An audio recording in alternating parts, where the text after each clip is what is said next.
Okay, let's get started. Hi, everyone, and thank you for joining us. I'm Christine Chaplin, and I'm the GIS analyst for the statewide GIS program. And today I'll be your host. As part of the statewide GIS program, we would like to invite you to visit our internal website. It's a hub site where we have announcements and news and resources. You can find recordings for this and previous Lunch and Learn sessions. And most importantly, share information about your own projects. Um, the hub site's internal, so you don't have to really worry about the public seeing it, as a side note. In addition, if you'd like to share your projects with us and the state GIS users, we would be happy to feature you on a future Lunch and Learn. Just email myself or Arthur. I have put the hub site URL in the chat, so you can check it out. And one last announcement, we will be having a state GIS users meeting in April. That meeting date and topic will be announced soon via email, so keep your eyes open. A few housekeeping rules. Be sure to put yourself on mute during the presentation. And at the end, if we have time, we will have questions and answers. So feel free to put your questions in the chat as we go. I'll be monitoring that, so thank you. So let's get right to it. Today we have some folks from the Department of Health Wastewater Branch, Mr. Chris Hakoda, who works as an environmental engineer in the construction and operations section. One of his tasks is to maintain and expand the Department of Health internal tools and websites. And then we have Mike Cummings, an environmental engineer in the planning and design section, responsible for administering the state biosolids and liquid waste sludge pumper hauler programs. Chris and Mike will be talking about the work they've done for the Cesspool Pilot Grant Program initiative. As part of the eligibility screening process, an interactive map was created in partnership with the University of Hawaii using ArcGIS Online web app builder, and I'll add a link to that in the chat. So, again, everyone, thank you for joining us. And Chris and Mike, please take it away. Okay. Thank you, Christine, for that introduction there. So what I'm gonna do is I'm gonna give a little brief introduction about wastewater management in Hawaii, a little bit of history, and sort of tee it up, and then what I'll do after that is turn over to Chris, and then he can kind of go through a little bit more of the technical aspects, and just a bit of a disclaimer for this project, this initiative, several years in the making. It is a pilot program, and there was a lot of stakeholders involved, a lot of people who contributed to it. So by no means were we the only one involved in this. So some background information on the wastewater branch, part of the Environmental Management Division of the Department of Health. We oversee the planning, design, and construction and operation of wastewater systems in Hawaii. This includes individual wastewater systems like septic systems or even aerobic treatment units, and even somewhat of a regulatory role in overseeing cesspools, particularly those that are failing. Also, some other programs involved in our branch. We have the Clean Water State Revolving Fund, the Biosolids Reuse Program, and the Pumper Hauler Program, which was mentioned earlier, the Recycled Water Reuse, and also the Operator Certification for wastewater treatment plant operators. Okay, so jumping into the timeline of wastewater in Hawaii, the first administrative rules that were established was in 1991. Basically, what this was a prohibition of installing new cesspools in the state of Hawaii, except for the island of Hawaii.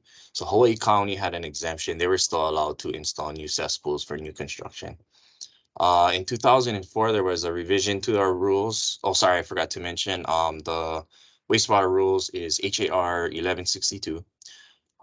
Yeah, so getting back to that, in 2004, we had a second revision I'm not exactly sure. I wasn't here at the time. I do know one amendment was the allowance of beneficial reuse of biosolids, treated sludge from the wastewater treatment plants. In 2005, there was a big one with the ban on large capacity cesspools. So that one is handled by EPA. We don't get involved in those types of regulatory issues. We refer those to EPA. So a lot of studies were done to, we did know that there was a problem with cesspools polluting our nearshore waters, threatening our drinking water sources. So in 2015, we had Act 120, which gave a $10,000 income tax credit to those who qualified. In 2016, this was kind of where things started to pick up some steam. We had our third version of the wastewater rules, the newest revision. So in 2016, basically, it was in addition to the other counties, Hawaii County was also not allowed to, residents and property owners were not allowed to install cesspools in 2016. In 2017, we had Act 125, which required upgrade conversions or sewer connections of all cesspools to be done before the year 2050. And in 2018, we had Act 132 established, which basically brought together the stakeholders I mentioned earlier. There were various people from the University of Hawaii. There were members from each respective county's wastewater department. And basically what they had to do was come up with a comprehensive plan um, mandated by legislation to figure out how to convert all of the cesspools by the year 2050. So we have the what, now we're trying to figure out the how. In 2021, University of Hawaii came up with a hazard assessment and prioritization tool, which basically broke down all known cesspools that we know into priority rankings, one being the most severe, highest priority, all the way down to 3.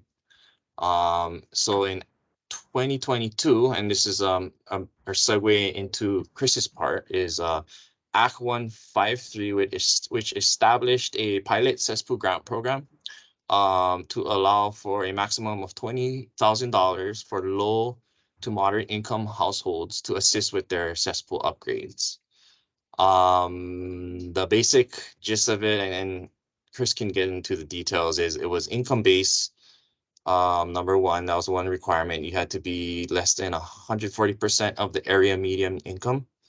The other one was you had to either be a DHHL lessee or real property owner. And the third, of course, is relating to the University of Hawaii cesspool prioritization tool. So meet all those three, and then what I'll do is I'll pass it over to Chris. He can take over and kind of run through the nuts and bolts of everything.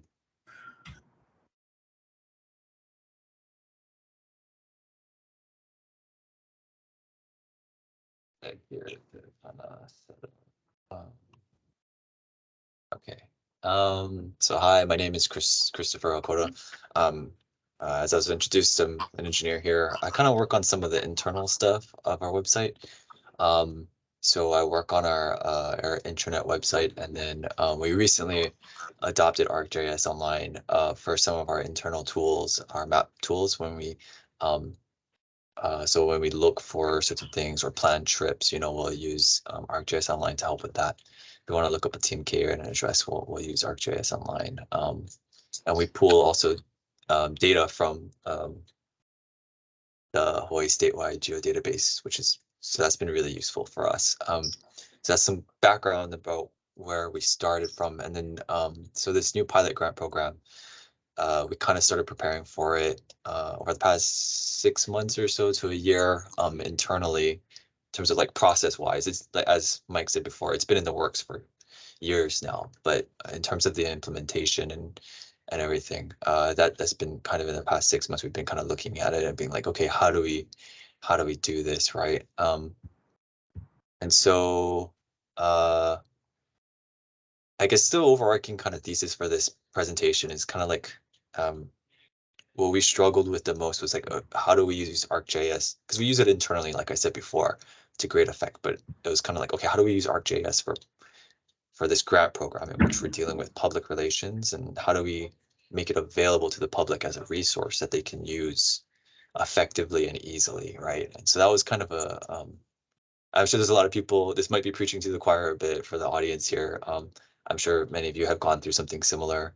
And so bear with me if it's I'm saying some stuff that you guys have already been have already figured out and been like, oh yeah, that's for sure. But we'll kind of go through how we decided to use ArcGIS, why we decided to use it that way, and then how that kind of worked out for us, right? Because as Mike said, this grant program is a pilot grant program, and so we're kind of figuring things out. We tried our best to prepare ahead of time, but you learn things when you actually go through the process, and so hopefully we're going to share some of that. So as Mike left off, in 2022, we had Act 153, which establishes the Cesspool grant program. And so part of that was the 2022 Hawaii Cesspool Hazard Assessment and Prioritization Tool that was developed in cooperation with the University of Hawaii Sea Grant. So we took the real results from their report, as well as I think we also used the city and counties and the other counties as well, TMK database. So that was pulled from the Hawaii Statewide Geo database. And so we just use those specific results, and we'll go into the reasons for that later. But what we were considering when we were designing some of these things and how we wanted to interact with the public was, it's like, okay, we have limited manpower, right? We have to use what we already have available to us to push forward this grant program. We don't have extra people. We're already kind of strung pretty tight already for our department. So it's kind of like, okay, how do we fit it in without putting too much of a burden on all of our engineers and clerical staff, who are already kind of burdened. And so we had to kind of develop based off of those assumptions. The other thing we wanted to do is we wanted to focus on communicating to less tech savvy individuals. One of the reasons why, one of the things about this grant program, as Mike mentioned, is that there is that part of the eligibility criteria is the amount of income that somebody makes, right? It's so the grant program targets low to medium income individuals or property owners. And so the low to middle income property owners typically, well, included in that population may be people who are less tech savvy. So whether or not they'd be able to use the resources we make available to them is a huge concern, right? Because there's limited broadband equity and access, limitations to not only fast internet, but also like devices that can access the internet, right? So we thought about like, okay, since we know that most people access the internet through mobile devices, we need to make sure that any resources we provide for this program to the public, it should be accessible through mobile. Like that was a requirement, right? Because we didn't want to exclude individuals who could not get access to these things readily, right? So that was a huge concern from us. Also, one of the big things too, a lot of people don't know their tax map key. Even though the city and the state uses it a lot, right? When it comes to communicating with individuals about their property, they'll know the address, right? But they'll have no idea what the tax map key is. And we saw that over and over and over again as we interacted with the public. So the geocoder was essential. And we'll talk more about like to what degree later on when we talk about what worked and what didn't. But these were all sort of considerations that when we were going into deciding how to implement this sort of a grant program and ensure that it's available and easy to use for people who are targeting, right? The section of the public that we were targeting for the program. We wanted to make sure that there was equity there, right? Which is difficult, but we tried our best with that. And later on, when you guys have questions, of any feedback would be greatly appreciated, because like I said before, it's a pilot program. So where we started off is like, as I'm sharing here on our main website, we have a main public website that luckily we had just done a redesign of to make it more mobile friendly and things like that. So if you go on the inspection tool here and you adjust it, you can see how it kind of adapts, right, to mobile devices. And that's, although we kind of have a limited toolbox because this is all through WordPress, and there's already a theme applied to it. We tried our best to make sure that it was, you could use it really easily on mobile devices. And so we tried to make it really accessible to access the main website where we have a Cesspool pilot grant program. So when you click on that, you can go here, and this is just typical, like, unfortunately we couldn't use the ArcGIS website builder features. I'm not sure what the formal name for that is, because we have this external website, right? And then we already we kind of wanted to funnel people, the public and applicants, into one avenue to simplify it, because when dealing with the public, we've found that if you give too many options, it can get confusing very easily, right? So you wanna make it so that when you're trying to present the public with a path to information, that you kind of have one path, at least at first, right? To say, okay, here's the main path, and then they can deviate off of that if they want to. But that's the kind of general idea, that we're like, okay, we're restricted to the main website. What can we do with it, right? So we have the table of contents. We have some notifications at the top for headers to get people's attention. We have a link to download a PDF version of all of the procedures. We have step-by-step instructions. We recorded a training video. We have a frequently asked questions section, right? And this is all outside of ArcGIS, right? I'm fully aware of that, because one of the things we wanted to do, we realized as we started to kind of develop this tool for ArcGIS, is that there's information that should probably be included in an interactive map, and there's some that just absolutely shouldn't be, right? And what we found too, as we kind of went along, was some people just didn't want to use it at all.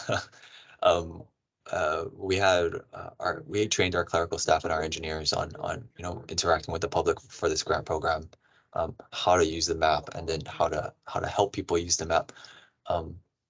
And even before we get to the design of the map itself, right? If you bring it up, they're like, no, like, I don't want to deal with that. Just talk to me and tell me if I'm eligible. So there's that response that we received as well, right? Which is, I guess, it may come as a surprise to some people. It's just that sometimes, even if it's something that if they're really unfamiliar with it, they just won't even touch it, no matter how good you make it, unfortunately.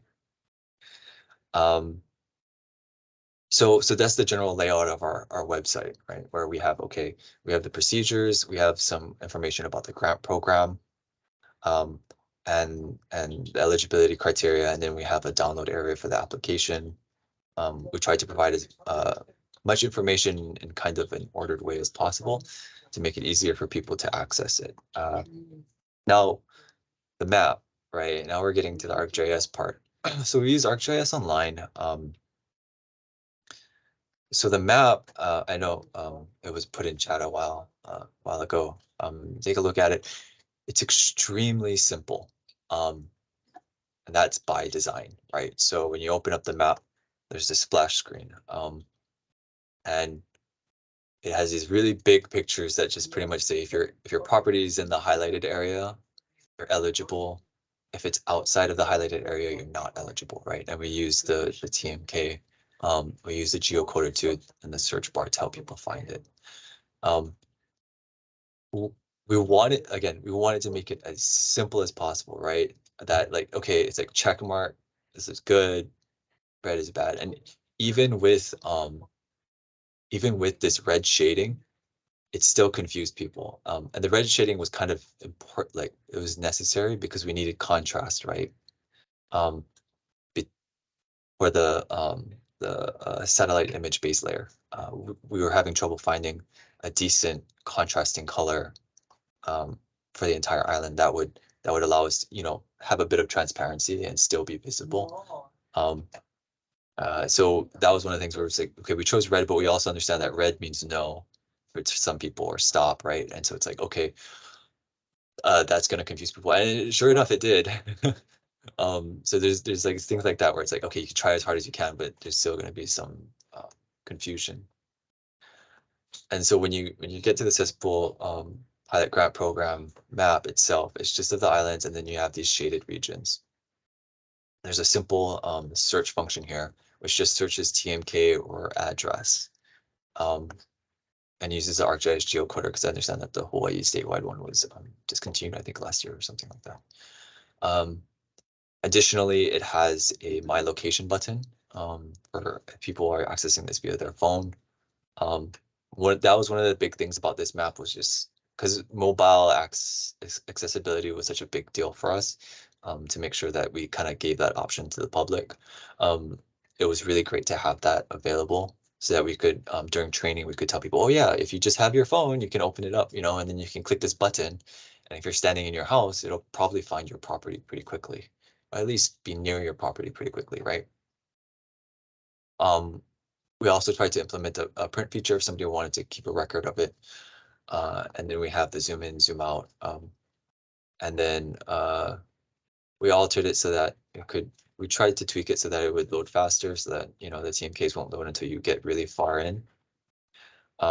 We made the shaded region transparent. So when you click on a property, the only option, we also made the shaded area non-interactable, right? Because it says at the top here, priority levels 1 and 2, but there's only one shaded area, which is red, and it's the combination of priority levels 1 and 2. Because again, we wanted to simplify it to the point where it's like, okay, are you in the shaded region? Then you're good. If you're not, then you're not eligible. Additionally, we made it so that you couldn't interact with that layer. So that when you click on a property, it only showed TMK, county, island, the acreage, because sometimes that's important for our rules. And then the link to the county tax records, because that was the other eligibility criteria, is that the applicant would have to be the real property owner, right? So there's a slight misalignment when it comes to the TMK layer that is on the available to the count from the county. And so it's really useful for us. It's worse in some places than others. Like here, it's pretty good. It's really good actually. But so this link was really important because you could click on it and you could just check with the person over the phone and be like, oh, are you so and so? Then they're like, oh yeah. I was like, okay, then I have the right address. Or I have this TMK here. Is the address that you're looking for 8727 Keikaha Road? And they'd be like, oh yeah, that's the correct address. And then we could check that. But you'll notice that, again, there's no other symbology, there's no other options when you click on a property, and that's 100% by design.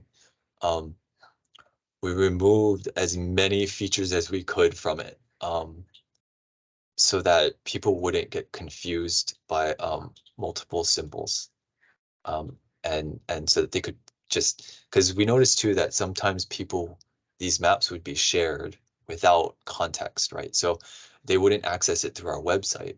They would access it just people sharing the links with each other. And that's why also like the splash screen turned out to be super important, because it's like, if they're just shared between people, like, and there's no context, nobody will know how to use the map, right? And so and having a simple splash screen and then limiting the amount of elements on the map too, it helped a lot, and we got feedback too, where we talked to people over the phone and we're like, oh yeah, have you tried our map? It's like, oh no, we haven't. And then we say like, okay, yeah, if you go to our website, there's the map right there. And then they'd open it and be like, oh, okay, so red, eligible, black, not red, not eligible. And like, okay, yeah, I got this then. And then we could hang up, right? And that was the big thing too, because we got a ton of calls, right? And so, and like we said before, we have limited people. So if we're on the phone with somebody for 30 minutes, that's a huge time sink, and we can't have that, right? So making these tools as simple as possible so that the public can readily use it with very little explanation, it helps us immensely. So that's the map, right? We it's purposefully. I mean, if I saw this, if somebody presented this to me, and they were like, "Oh yeah, this is our map," I'd be like, "Oh, you didn't really do anything." It's like, yeah, that's totally by design. We made it as simple as possible, to help the public use it more easily. Okay, now, as I was kind of alluding to before, this is a very simple map, right? And it was kind of almost purpose-built for a single thing, right? Which is this second eligibility criteria to see if they're in the priority level 1 or 2. So it was a single use application for it's a very narrow use case, right? For the part of the program that we kind of thought, oh, okay, this is going to be difficult for people to figure out. And sure enough, it was actually one of the more difficult parts of the eligibility criteria, but it was purpose built for that specific thing. And we didn't use ArcGIS for anything else. It was a very purpose built map. Additionally, though, however, like I said before, we had a lot of people that didn't want to use the map, right? They just refused. Like we would try to coax them, like, hey, it's not that difficult. It's just like Google Maps, you can zoom it out. And they'd be like, no, no, no, no, no, no, no. I don't want to deal with that. I'm not good with technology. They just refuse to even try it.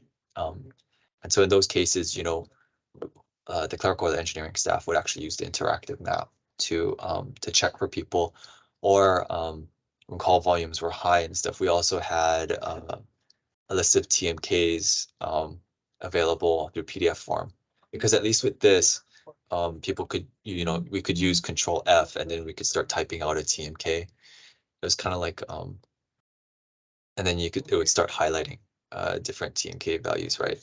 Like over here. So that would help us also determine if a TMK was eligible, if it was included in this list. And these lists, though, were actually constructed using ArcGIS Pro, right? We did the whole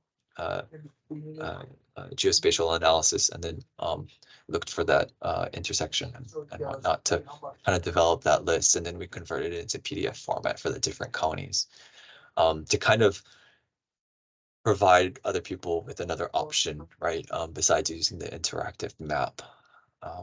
Yeah, so we tried to think these things through quite a bit, and we may have overthought it, but in the end, the combination of having everything through our public facing website, and then having these options where you can use the map from ArcGIS, or you can use the list of TMKs that we generated using ArcGIS. It was it helped out a ton. We went from like what would typically take, like before we had all this stuff, it would take like 30 minutes per call or something like that, to like 5 minutes. You're right. If the person was confident in their ability to navigate websites, we'd tell them the website, they'd be like, oh, okay, thanks. And then they just go to the website. So it helped immensely actually with our work volume. Yeah, we were pretty worried about the release of the grant program, just because of how many cesspools were potentially eligible, properties were eligible, how many funds there were, and how many people we have. We really don't have enough people to service 82,000 people at once. So having this helped significantly with internal training, as well as a public resource, right, to give access to the public. Okay, so I kind of mentioned a couple of the stuff already, where I talked about some of the things that helped, but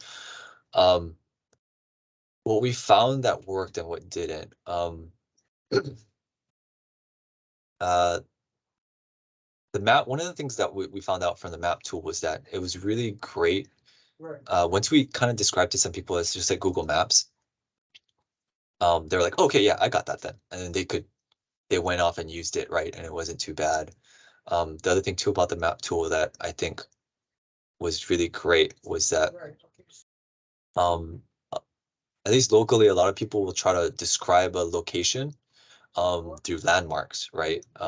not necessarily through addresses, but like, oh yeah, if you go down this road or you look for the church or something over here on the corner. So people were using the map tool like that, and sometimes we would get callers and then they would say like, oh yeah, I live over here on the corner of this street next to this, and then we'd be able to kind of like go to that street and kind of locate where their property was using the satellite base map. So that kind of surprised us, how well that worked over the phone, our ability to find properties like that for our callers. The tool itself was actually really easy because we made the tool so simple. It was very easy to describe over the phone when we're talking to somebody who is also looking at the map, right? We'd be like, okay, yeah, if you're looking at the map now, it should have red shaded areas. That means if you're in there, you're eligible. If you're not, then you're not eligible. That, and then people like picked that up real quick, and it was much easier than describing to people like, oh, I'm in priority level 3. What does that mean for me? You know, or like, I'm in priority level 2. Does that mean I'm gonna get it later or something like that? It was like, when we kept it to kind of like that binary, okay, you're eligible, not eligible, that made it a lot simpler. You know, we didn't have to explain the report or anything like that. We didn't have the deficit of the person calling. Yeah, we didn't want to confuse them. So it was, that helped a ton. Like I said before, internally the tool was really easy to pick up for clerical staff. The listed TMKs too, having those two options for the clerical and engineering staff, I think was really good. Because sometimes the ArcGIS map can be slower to load. And so I do think that some of the clerical staff just had the PDFs open and then they just searched for the TMKs that way. And that was super fast. So the majority of our callers, I'll say, they could use the site and map. We would tell them how to get to it, you know, like, oh, Google wastewater branch Hawaii, and then you'll get to there, and then the links are all there for the Cesspool pilot grant program, and they'd be like, okay, yeah, we got this. But we did find that a lot of the elderly and people living in regions that are kind of lacking in access to these technical resources and knowledge, yeah, they definitely had much more difficulty, and it wasn't. And this is excluding the people who are just like, I don't want to deal with that kind of thing. You know, it was, they would try to use it, and they would still have it difficult, or they would get confused, right? So there's still that kind of barrier. In those situations, we would use the interactive map for these people. Or we would kind of, if they're still willing, we would try to walk through step by step with them. And like I said before, like the analogy to Google Maps actually helped because a lot of them use Google Maps before. So that helps quite a bit. So overall, I would say that we kind of found, or at least our scenario where we're trying to build this grant program out, you know, public outreach for sometimes underserved communities. ArcGIS was really great as kind of like from a purpose-built perspective, right? We're like, okay, there's these specific holes in our ability for our public outreach. How do we address those? It worked really well in there, right? Especially for the public to be able to self-identify the eligibility criteria. That helped our workload get decreased significantly. I guess a couple takeaways is, given how I don't think personally, like in the future, we would use ArcGIS's more complex features for something like public outreach. We would definitely consider using it for internal use, but for public outreach and stuff like that, beyond very simple maps like we did, I think we kind of don't think it would do so well. We might be fielding more questions. It might create more questions than answers for the public. Unfortunately, but we're still open to potential options. I know that some dashboard options are really great.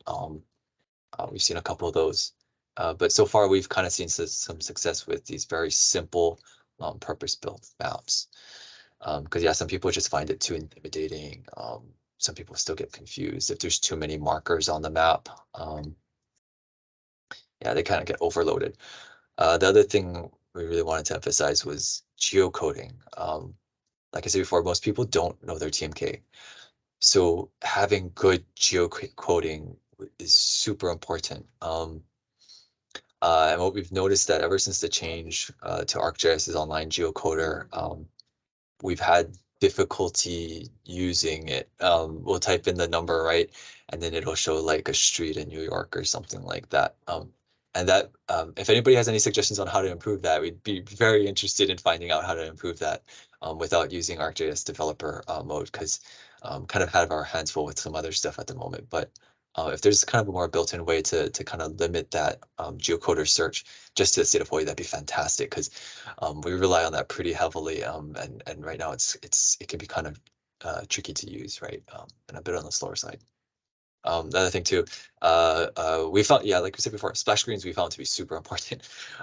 Some people just pick up the maps in isolation without any of the context, right? So even our splash screen, I don't think we did it as well as we could have, but it was kind of, we were kind of rushing to get it out. So that was kind of what we came up with. But having very clear visuals, making it so that somebody can just like pick up the map and be like, okay, am I eligible or not? That was a big deal. And then, yeah, I finally, like I said before, we strongly believe that like ArcGIS maps, at least the way we used it, it just cannot be used alone. There's a lot of people that just want non-digital, non-interactive means of accessing the info. A lot of people just wanted us to figure out their eligibility for them over the phone. They just didn't want to deal with the map. Yeah, we wouldn't have been able to implement the program if we tried to put everything into like an ArcGIS map or something along those lines. But I mean, but what I will say is, like I said before, to create like the list of TMKs that people could print out, to create the interactive map that a lot of people, the majority of them, were able to use very easily. ArcGIS was phenomenal. Yeah. Yeah, it was really great. But yeah, no, if anybody has any advice about the geocoder and improving the geocoder just so that it's the state of Hawaii, or has any suggestions about how we could improve the usability of something like this, or if there's other features that ArcGIS Online offers that could help us with the public outreach aspect of this, that'd be phenomenal. I think that's all I have. If anybody has any questions, or if you have any suggestions, like I said before, we'd be very open to hearing any of that. Thanks, Chris, I think I saw Sherry had her hand up for a while. Okay, yeah. Whenever you're ready. Thank you. Yeah, thank you. That was a great presentation. I'm curious, is this the grant and the opportunities, are they just for residential? Do they have any ability for state properties? It's currently real property owners and Department of Hawaiian Homeland's lessees. So unfortunately, I don't believe it is currently available to state properties. Okay. Yeah, I'm gonna chime in on that one. I think that one's a little bit of a gray area. We probably would have to consult with the AG office on this. The difficulty would be qualifying based on the household size for area medium income. I think that was built in specifically to help those residents who are in need of this extra funding. And sorry, I just want to add in a little thing. Sorry, I didn't realize, because we are in an office, our cubicles are a little squashed tightly together. There might be some background noises. I apologize for that. But yeah, no, definitely. I think when we talked about it prior to leading up to this presentation, Chris and I were, unfortunately, we would have been nice if Sina, she did a lot for this. Our branch chief, Sina Pruder, she did a lot for this. So knowledge wise, she has, probably the most knowledge out of anybody working on this project. But what we wanted to do is get through the presentation and open it up to Q&A, and even just having a discussion, about it, if it's just questions, what have you. I mean, be happy to hear from you guys if anybody's doing something similar, or yeah, just we're open. We'll be here. I'll stay the whole 1 hour time slot if need be. Yeah, and I also want to emphasize too, like, a lot of the design work and stuff like this, it wasn't just me alone. I got tons of feedback from my people in the office, clerical staff, and from Sina too. It was kind of a concerted effort to figure out ways to make this accessible, right? Like even as we kind of were rushing to get all this stuff out, I was like going from cubicle to cubicle, being like, hey, is this okay? Is this like, how does this look? You know, is this coming across clearly, kind of a thing? And so it went through quite a bit of revision, yeah, to get to the point that it's at. So yeah.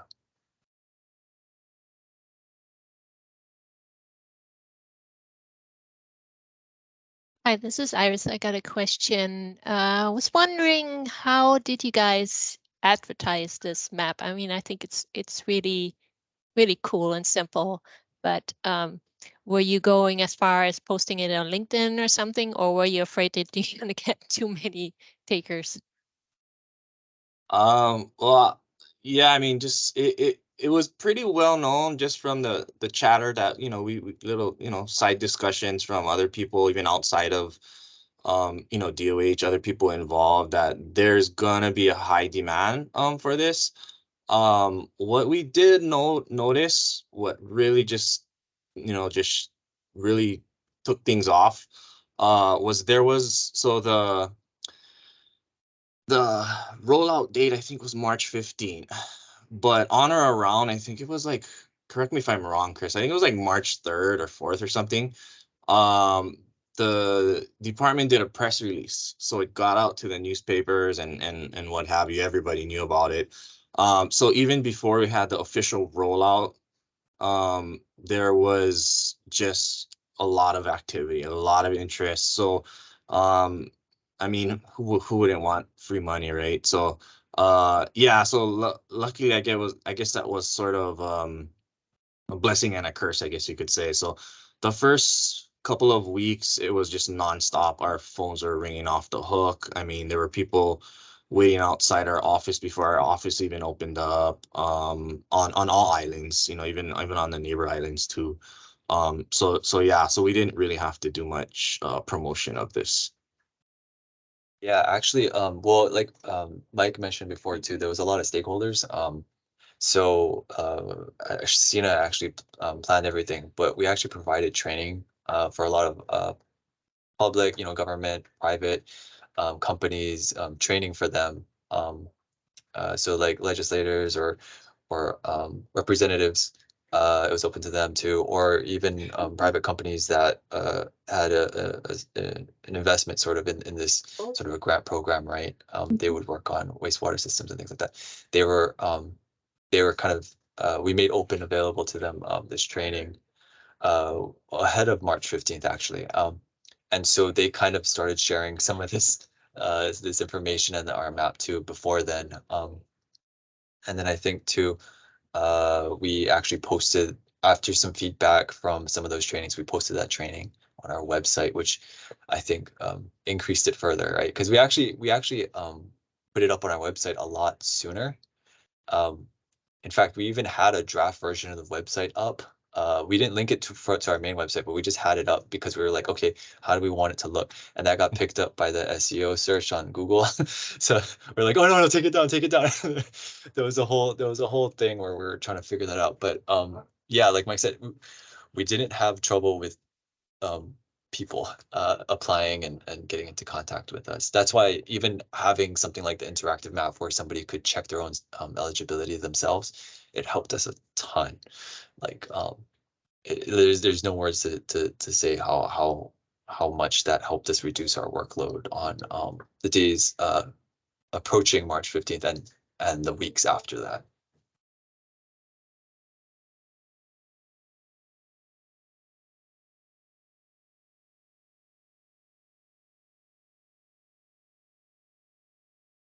I see a question in the chat, or someone has their hand raised.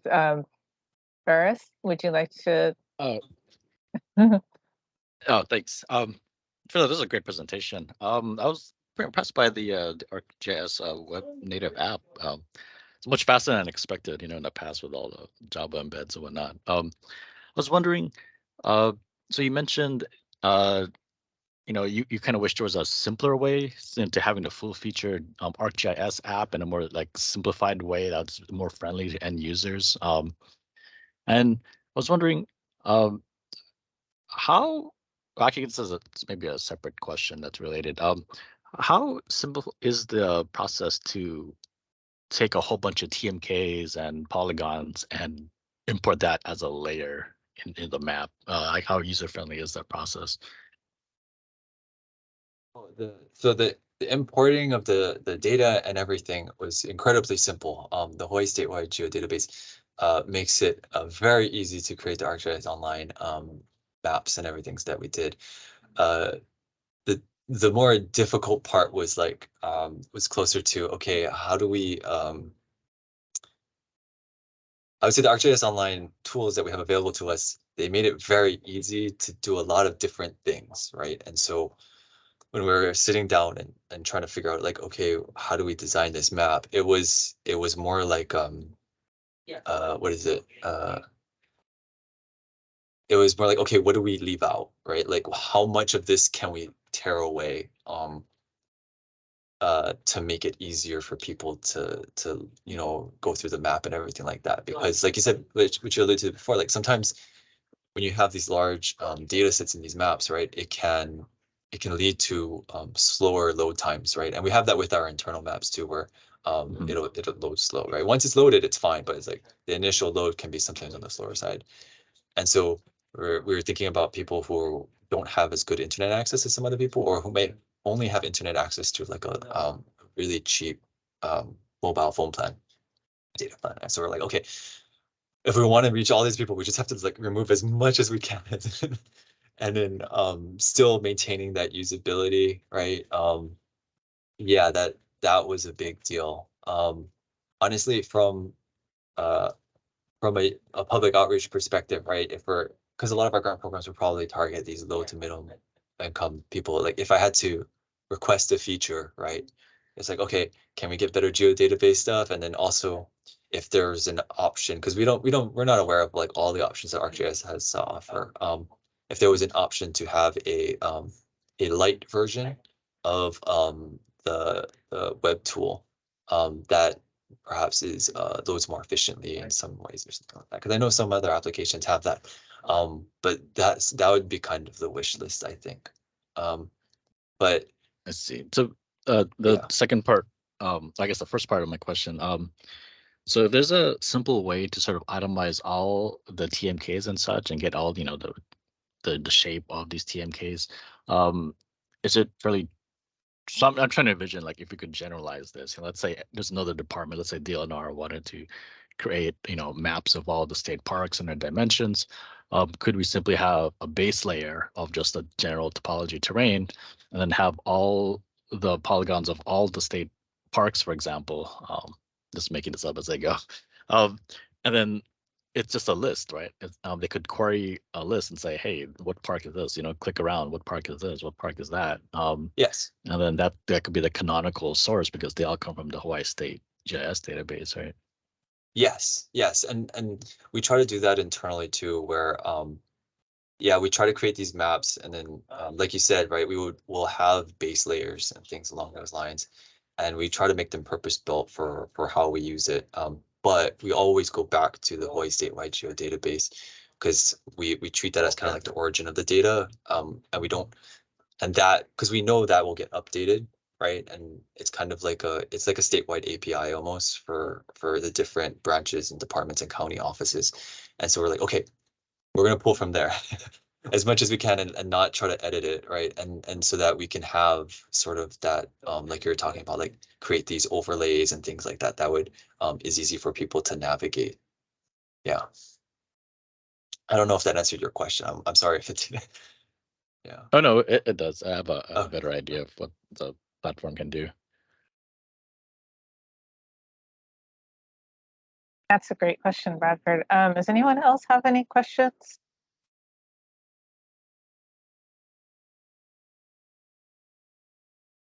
Well, with that, if you and Chris and Mike would like to put their contact into the chat for folks to contact them with other questions, that would be great. Or you could probably pull it off of the invitation for this meeting or find it in the statewide address book.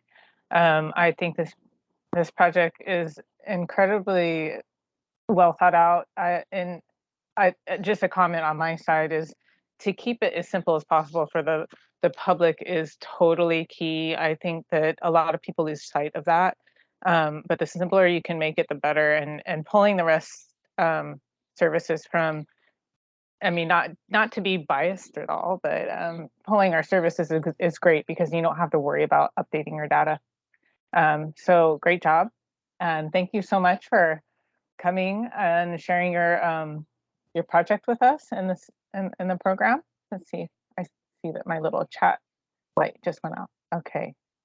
Oh, Joanna just said thank you. All right. Well, All right. with Oh, that, sorry, Christine. One last thing. I just thought crossed my mind while we're doing the presentation. So just to kind of, I guess, as a result, I know this thing only rolled out 2 weeks ago, but as far as the applicants are going, we're pretty much, so we had $5 million allocated, and I think taking out admin fees, costs to administer the program, we were looking to give out around 225 grants. So as we speak, we're pretty much nearing our capacity, and we're likely going to have to start creating a wait list for those who are interested but maybe missed out on the first come first serve opening. So I just wanted to throw that in there just to kind of sum it up, is to kind of give an update on how the program is going. oh wow, that's very successful, very quick. It filled up. Yeah, so now's the I guess the hard part of making sure everybody continues with the requirements and gets everything done within the 9-month period after they get their qualification letter. So yeah, so maybe we can do a update later on, maybe months down the road, to kind of give an update of how things went. Yeah, but thank you guys, thanks for having us, and yeah, really appreciate the this platform, being able to share our little projects that we're doing. Is very, very fun, exciting, a little stressful at times, but it was fun. That's excellent. Yes, sometimes it can be a little stressful, but hey, that's how we grow. And way to use the technology. So thank you so much, and keep your eye open again, everyone, for the GIS statewide users meeting. It's in April. Arthur, did you have a date in mind for that? I wasn't sure. Yeah, tentatively April 18th. Okay, April 18th. All right. If you're, Save the by the way, date. if you're interested in presenting, shoot me an email, or shoot an email to gis@hawaii.gov. Our presentations at the users meeting are generally a little bit shorter than this, probably about a half an hour or so. So if you've got some project that you'd like to share with other state GIS users, please get in touch with us. Thanks. Thanks, Arthur. All right. Well, I'd like to close the meeting then. Thank you so much, everyone, for coming. Thanks for sharing your project. This is wonderful. All right, everybody have a great day. Thank you. Thank you.